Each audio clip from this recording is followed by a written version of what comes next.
პოლიტიკური შეფასებების თემაა BBC-ს მორიგი ჟურნალისტური გამოძიება. საქმე ეხება საგამოძიებო ფილმს, სადაც საუბარია, რომ ქართველი დემონსტრანტების წინააღმდეგ პირველი მსოფლიო ომის დროინდელი ქიმიური ნივთიერება გამოიყენეს. მედია საშუალება წყარო დასახელებს პედიატრ კონსტანტინე ჩახუნაშვილს, განსაკუთრებულ დავალებათა დეპარტამენტის ყოფილ უფროს ლაშა შერგელაშვილს და ექსპერტ კრისტოფერ ჰოლშტეგეს. რესპონდენტები აგრეთვე არიან ეკა გიგაური და გიორგი ბაჩიაშვილი. BBC-ს ცნობით გამოძიების შედეგებს საქართველოს ხელისუფლებაში აბსურდული უწოდეს და განაცხადეს, რომ პოლიციამ კანონიერად იმოქმედა სასტიკი დამნაშავეების უკანონო ქმედებების საპასუხოდ. პარალელურად სახელმწიფო უსაფრთხოების სამსახურში გამოძიება დაიწყო BBC-ს მიერ საჯარო სივრცეში დანაშაულის შესახებ გავრცელებულ ინფორმაციასთან დაკავშირებით. როგორც სუსის განცხადებაშია ნათქვამი, გამოძიების მიზანია დეტალურად დადგინდეს, რა ინფორმაციას ეყრდნობა BBC-ს მიერ გავრცელებული ინფორმაციის საფუძვლად გამოყენებული ადამიანების ინტერვიუები, მათ მიერ გახმოვანებული ცნობები და რამდენად რელევანტური შეიძლება იყოს ეს ინფორმაცია.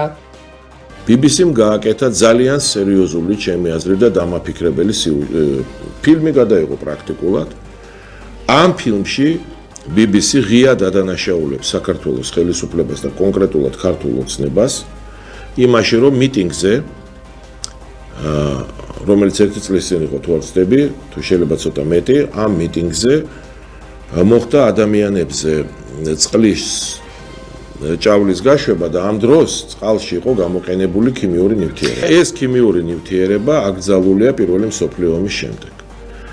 ეს ითვლება კაცობრიობის წინაშე დანაშაულად და ძალიან სერიოზული ფილმი გაკეთა და ეს არის ძალიან მძიმე ბრალდება. ამ ბრალდებას როგორც წესი მოყვება ხოლმე ხააგაში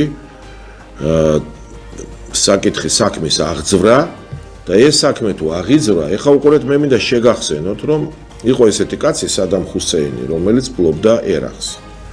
და მის წინააღმდეგ ბრძოლა ზუსტად ასე დაიწყო. ამერიკის შეერთებულმა შტატებმა დაადანაშაულა ის იმაში, რომ იგი ქიმიური არახს იყენებდა მოსახლეობის წინააღმდეგ და ბოლოს დამთავრდა ომით, დააპატიმრეს და მოკლეს, სიკვდილით დასაჯეს სადამ ხუსეინი. თავარი აქ ის კი არაა გამოიყენა თუ არ გამოიყენა. მე თვითონ მგონია, რომ ეხლა რატო უნდა გამოიყენებინათ. არ მგონია, მაგრამ თავარი აქ ისაა, რომ დადანაშაულება მოხდა და BBC ადანაშაულებს, რომელიც არ არის უბრალო ორგანიზაცია. უნდა გვესმოდეს ჩვენ და ქართულ ოცნებას უნდა ესმოდეს, რომ ეს შეიძლება იგივე სცენარით განვითარდეს, რა სცენარითაც განვითარდა სადამ ხუსეინის ამბავი.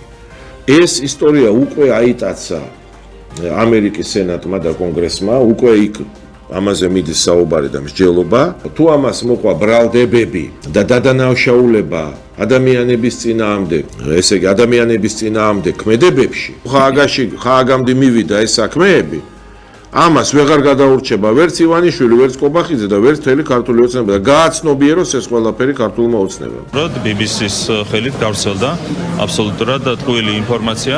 არ შეიძლება BBC, საერთაშორისო მედია, ხელმძღვანელობდეს იგივე სტანდარტებით, როგორც ხელმძღვანელობენ ფიქ ტელევიზიები საქართველოში, ხო? თუმცა ჩვენ ხედავთ, რომ აბსოლუტურად გათანაბრებულია სტანდარტები, უარყოფითი გაგებით, მარტივი ტყუილით შეიძლება იკადროს ტელევიზიამ BBC-მ. ყველას ძალიან კარგად მოეხსენება, რომ მამაშვილი ჩახუნაშვილები არიან რადიკალური აქციების ხმოვანე მონაწილეები.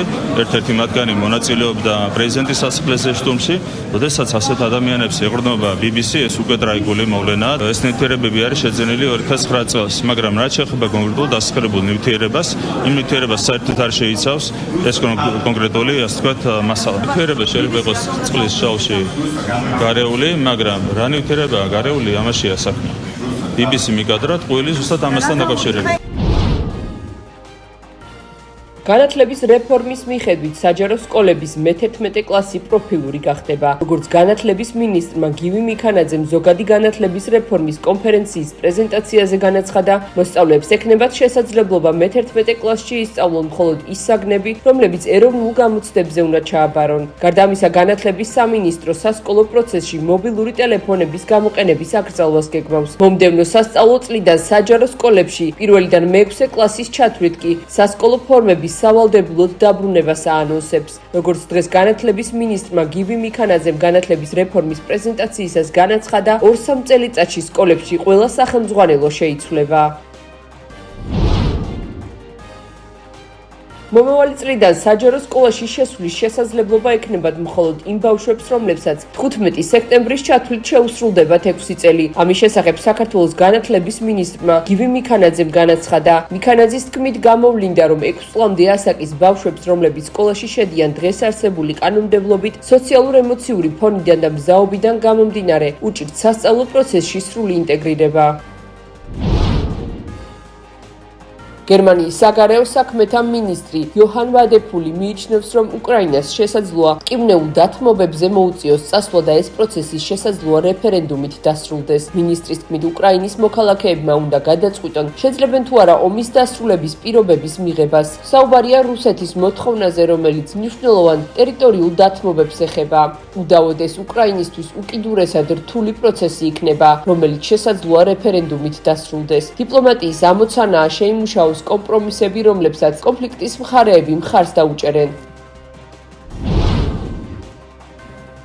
უკრაინის პრეზიდენტმა ვოლოდიმირ ზელენსკიმ განაცხადა, რომ ომი რაც შეიძლება სწრაფად უნდა დასრულდეს. ამის შესახებ უკრაინის სახელმწიფო მეთაურმა საფრანგეთის პრეზიდენტთან ემანუელ მაკრონთან პარიზში გამართული შეხვედრის შემდეგ განაცხადა. ჩვენ ბევრი დეტალის შეფასება მოვახერხეთ, ყველაზე მეტი ყურადღება დაეთმო მოლაპარაკებებს ომის დასრულებისა და უსაფრთხოების გარანტიების შესახებ. მშვიდობა ნამდვილად საიმედო უნდა გახდეს. ომი რაც შეიძლება სწრაფად უნდა დასრულდეს. თითოეული ლიდერის აქტიურობაზე ახლა ბევრი რამ არის დამოკიდებული, აღნიშნა უკრაინის პრეზიდენტმა.